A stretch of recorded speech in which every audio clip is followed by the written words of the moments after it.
সামনে নির্বাচন আদায় করতে হবে। নির্বাচন আদায় না হলে বাংলার মাটিতে গণতন্ত্র ফিরে আসবে না। আপনারা 18 বছর ভোট দিতে পারেন নাই, সত্যি না ভাইরা? বাংলার মানুষ 18 বছর ভোট দেওয়া থেকে বিরত ছিল। আমরা যেদিন তত্ত্বাবধায়ক সরকারের সহযোগিতায় অতি সত্তর এই বছরে একটি নির্বাচন অনুষ্ঠিত হবে, আর সেই নির্বাচনের মাধ্যমে বাংলাদেশ জাতীয় দল ক্ষমতায় আসলে আমরা সেই স্বাদ পাবেন ইনশাআল্লাহ।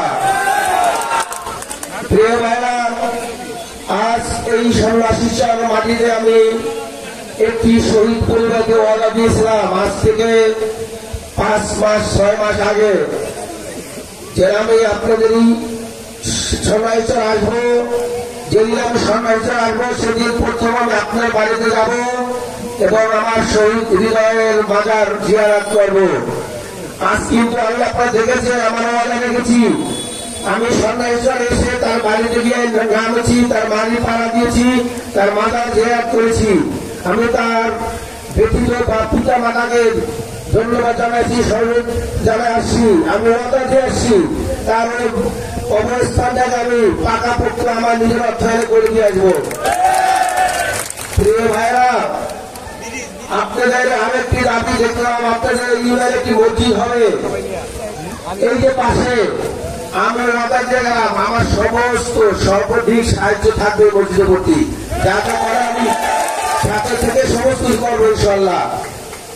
প্রিয় ভাইরা, আপনারা জানেন আজ বাংলাদেশে যেরকম একটি কুচক্র মহল বাংলাদেশের রাজনীতিতে বাংলাদেশ নিয়ে নানাভাবে দেশ বিদেশ, দেশের বাইরে থেকে দেশের ভিতরে থেকে সরকার থেকে যেইভাবে কুচক্রি চলতেছে, একটি খারাপ মহল বাংলাদেশের পরিস্থিতিকে নষ্ট করার পায়তারা করতেছে। বাংলাদেশ যেন ভালো হয়ে ঘুরে দাঁড়াতে না পারে সেইভাবে বাধা হয়ে দাঁড়িয়েছে। প্রিয় ভাইরা, আমাদের সকলকেই সজাগ থাকতে হবে, চোখ কান খোলা থাকতে হবে। দেশের ভিতরে শেখ হাসিনা পালিয়েছে, তার কিছু চোর মন্ত্রী মিনিস্টারদের নিয়ে পালিয়েছেন।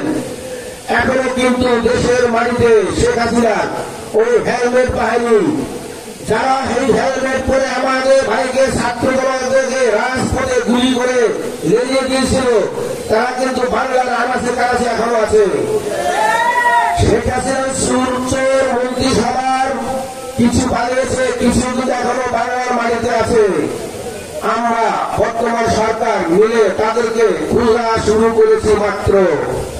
কেউ রেহাই পাবে না। রাতের অন্ধকারে হেলমেট পরে চিকা মারেন, পোস্টার লাগান, পালিয়ে যান। পালিয়ে কোথায় যাবেন? ইঁদুরের ঘরে। ইঁদুরের ঘর থেকে বাইরে যান। আপনাদেরকে ধরে বাংলার মানুষ শাসন করবে, আইনের আওতায় আনবে ইনশাআল্লাহ। প্রিয় ভাইরা, আপনারা জানেন বাংলাদেশে আজকে অর্থনৈতিক অবস্থা সম্পূর্ণ পঙ্গুর দিকে শেখ হাসিনা করে গেছেন। আমাদের দেশে $92 বিলিয়ন দিয়ে এসে পালিয়েছেন। $92 বিলিয়ন মানে 11,000 লক্ষ কোটি টাকা নিয়ে পালিয়েছেন। আমরা সকলে ঋণগ্রস্ত, ঋণের দায়ভার আপনার কাঁধে, আমার কাঁধে, আপনাদের সন্তানদের কাঁধে ফেলেছে। টাকা নিয়ে তার পুরো পরিবার পালিয়েছে। শেখ হাসিনার লোকজন বলতে যে শেখ হাসিনা আসবে, শেখ হাসিনা আসুক বা না আসুক, আমরা ওয়াদাবদ্ধ শেখ হাসিনাকে ইন্টারপোল দিয়ে আইনের আওতায় বাংলাদেশের ফিরিয়ে এনে ফাঁসির কাছে দাঁড়া করবো ইনশাআল্লাহ। বাংলার মানুষের একটি দাবি, শেখ হাসিনার ফাঁসি চাই। কি চাই? শেখ হাসিনার ফাঁসি চাই। আপনারা চান? বাংলার মানুষের কাছে লিটন চৌধুরী ফাঁসি চান, লিটন চৌধুরী ফাঁসি চান, জিয়ান সৈনিক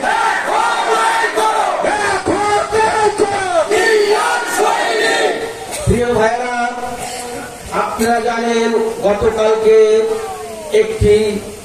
কিছু ছাত্র সংগঠন মিলে একটি নতুন দল করেছে, আপনারা সকলে হয়তো অবগত আছেন। আমরা বিএনপি পরিবার তাদেরকে স্বাগত জানাই। আমরা চাই গণতন্ত্র ধারায় আসুন, মানুষের মাঝে আসুন। মাত্র দল করেছেন, আসেন, আন্দোলন করেন, মিছিল করেন, রাস্তায়